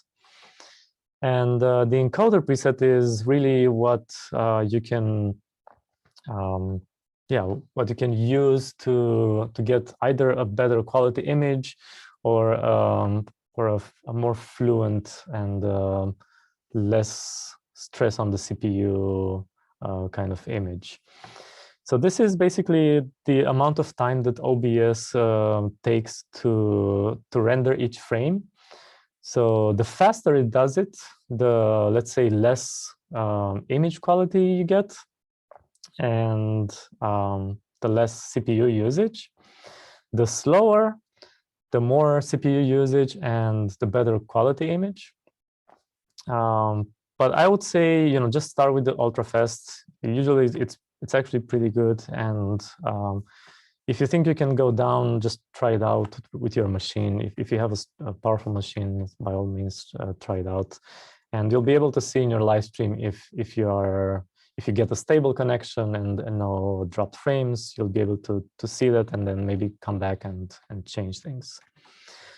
So that's pretty much it as well for here. And the main thing for live streaming is here in the stream settings. So this is where you'll be interfacing OBS to your streaming platform. And I have here open, I have Vimeo and YouTube, just as two examples. So in YouTube, if you go to that Go Live button on the top, it will take you to this studio. And here you can, you know, put some name for your live stream and so on. You can make it unlisted if you want to. But the main setting is that you want to get this stream key on this part, which is hidden. You can also see it. So it looks like a random stream of numbers and letters. You can copy that and then paste it here in OBS. So you would first select your service. You can see it has a lot of platforms already built in for the default RTMP server. You can also use a custom RTMP server if you want to. And maybe we'll do that as a quick example with the Karma live stream RTMP server. But right now I'm going to go to Vimeo. This is the platform that we use for our concerts. And here I'm going to go to, let's say, this stream. So I have a live stream prepared, and sorry, I'm going to go to live events and test. And you can, set different things. You can show different things in the embed code. You can then copy your event code and put that into some HTML page. So for example, on our Karma Live page, it looks kind of like this. And if I go to, let's see, where do I get the, oh my God, I'm sorry. Let's see, where do I see the source? View source, where is it? It used to be here. Okay, I'm sorry about that. Well, anyway, you can input in your HTML code. You can basically input this iframe here. So just copy paste it somewhere into your HTML, and then you'll have a page that will kind of look like this. You can also embed the chat so that people can obviously communicate with you or with the artist. It's always a nice thing to do with live stream, just to allow people to have a more kind of concert-like. Well, I guess not really concert, because in concert you don't really talk to other people during the event, but at least people can make up for the fact that they are not able to talk to each other after the concert. So having a chat is a good idea, I think. So I'm going to go to next here, and I'm going to go to connect, and this is my stream key from Vimeo.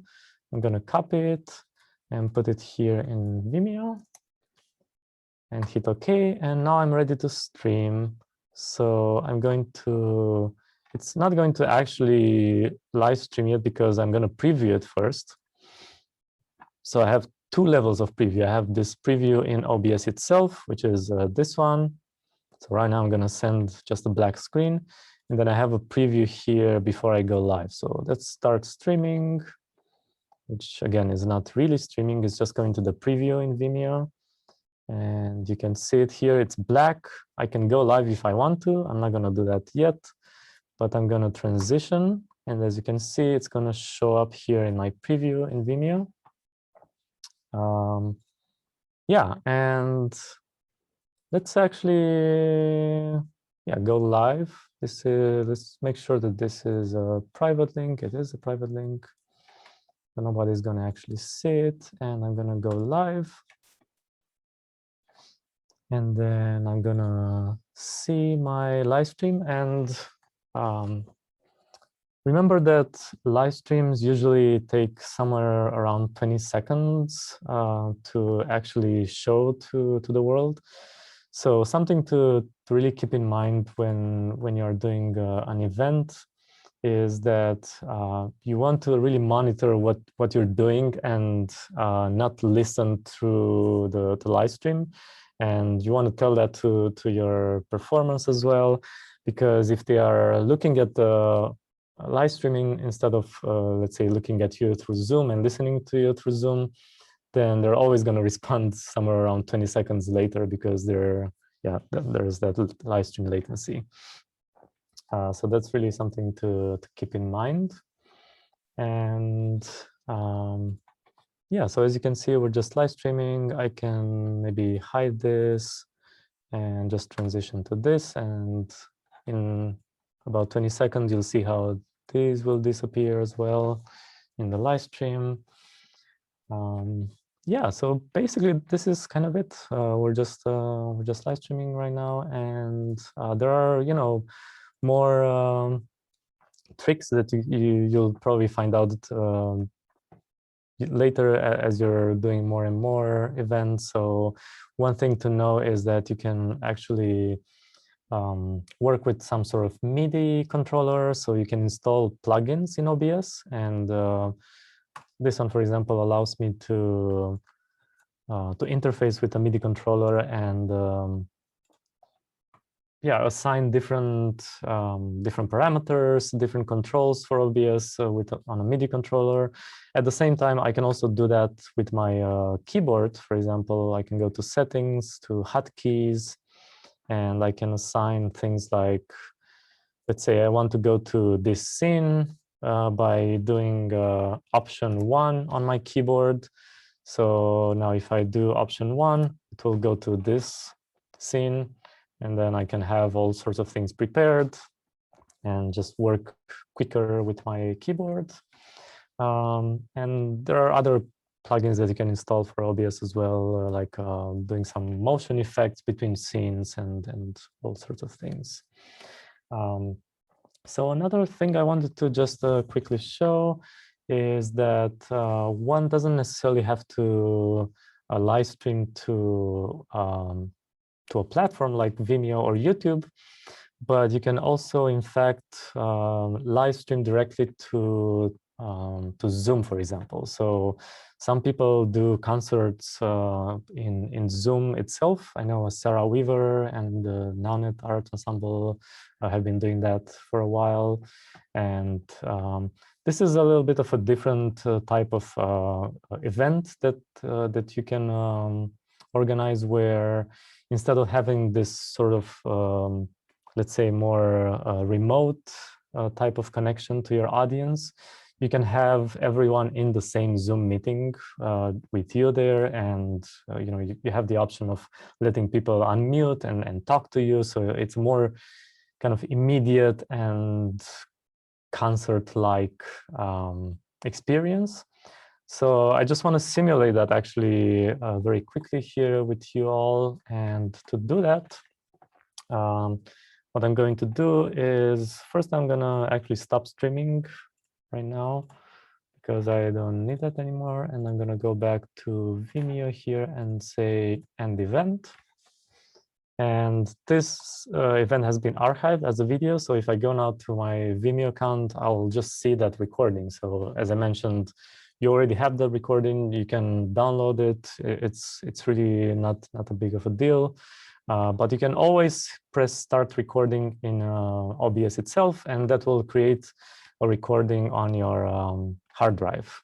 And if you go to settings and go to output, you can specify exactly the recording path and just have a file directly on your drive. And you can do that while you're live streaming if you want to make sure that you have a backup on your local drive. So that's also something that's possible. But right now, what I want to do is I'm going to start my virtual camera in OBS. And I'm now going to go here in Zoom. So this is the Karma machine where I'm sending from, and I'm going to go to video, and I'm going to go to video settings. And actually, I probably don't even need to do that. I can just click here and say, I want to use now the OBS virtual camera. So this will switch here, hopefully, to, let's see, I'm going to try to pin this so that you can see it, or maybe ask Kelly to spotlight this Karma 2. Let's see, just so we can see it better. Okay. So, all right, so now if I transition here, you can see that whatever I'm showing in OBS, so let's say I want to make this bigger, and I'm going to transition. It just shows up here in this tile.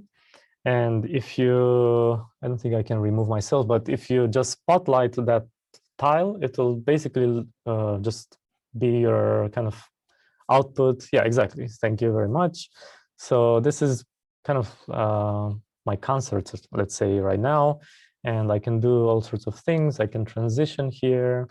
I can, yeah, basically do everything that I showed before for the live stream, but just do it in Zoom itself instead of doing it in a live stream. And I can also As you can see, I'm listening to something here, and if I want to send that back to Zoom, what I can do is I can go in settings, and for the audio, for the monitoring device, I can do something like a virtual audio device. So in this case, I use VB cable.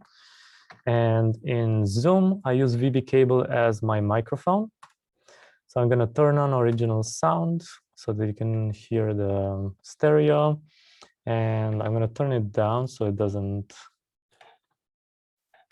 explode or anything. And now if I unmute,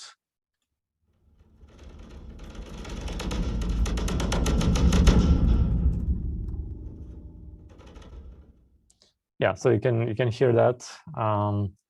That's actually coming from another machine that is using Jitsi. So that's kind of the last thing I wanted to quickly show. Jitsi has this really nice extension called the pop-out Jitsi Meet. So you can go to either one of the Jitsi default servers, or we have this one installed at Karma. And I'm going to go to this one. And this opens up this pop-out view where I can see other people. So in this case, I have prepared these two views. This is just a webcam from another studio here at Karma. And this is a video that I'm playing. But let's pretend these are two people performing on their instruments. So what I can do now is I can click on them and say pop out. And this will pop out this window here, which is a clean video feed from Jitsi. So instead of having to, do all sorts of tricks to remove the Zoom interface or other types of on-screen displays, I can just pop out this, and it'll just show me a clean view of that performer. And then back in OBS, I can just use my window capture source and look for that window somewhere in here. So you can see, here it is, Jitsi Meet. I can take that, and this basically would be a performer here. And then I can arrange my performers in any way I like to. And this is what we do for our concerts, for the quarantine sessions. We also use, as I showed, we use Jacktrip, and I just route Jacktrip through Jack like this as a client in the Jacktrip server. I just connect to the full mix and then just send it to OBS, and then I have it here in my audio channels. And this is pretty much it. And I think we're almost on time. So maybe we have 1 minute in case there are any questions. I'm happy to answer any. And also feel free, I can put my email in the chat if anyone has any questions afterwards. I'm happy to answer questions about anything. Oh yeah, there's a question in the chat. Can you please tell me why you choose Vimeo over YouTube for your streams? What are the advantages? So when we decided on Vimeo, we chose it because it has this option of creating a team and then assigning administrators to that team, which can go into the account and live stream simultaneously or do different things simultaneously. And when we're looking at YouTube, it seemed to be more complicated to do that. I think in the meantime, you can probably also do that somehow with YouTube, where you can assign different people to manage your account. Also, we thought that Vimeo is a little bit better image quality for encoding. It looks a little bit better. And also you have the option of streaming higher quality audio bitrate.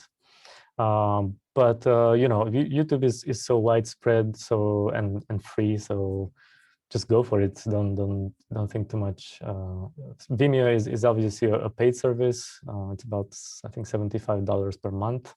So if it works better for you and your institution, that's also great. And we've really been we've really enjoyed working with Vimeo. Yeah, hopefully that answers your question, Goran. And it's nice to see you in the chat. Yeah, Goran and I went to the same institution in Hamburg.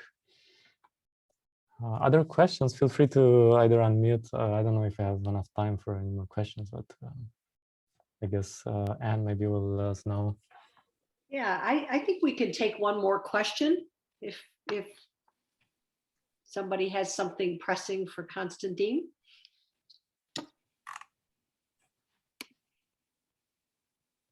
Looks like maybe not. Konstantin, thank you. Thank you. Thank you. This was a wonderful, what's great is this was recorded so people can go back and refer to this. You really covered a great question here for how to stream and record. So thank you. Yeah, thank you. OBS is clearly a very remarkable open source tool. Thanks for the invitation. Yeah. Thank you, Konstantin. And this concludes the 2021 Network Performing Arts Production Workshop. I want to put in the chat window once more the website, the Network Performing Arts Production Workshop website. We will have an announcement soon about where our 2022 hopefully in-person workshop will be. It will be in Europe. So look for announcements there. Look for all of the recordings and presentation materials to be posted to the website so that you can go back and review. I will also be sending an email tomorrow with a survey and would be really grateful if you filled that out to help us plan future events. And finally, thank you all of you for attending.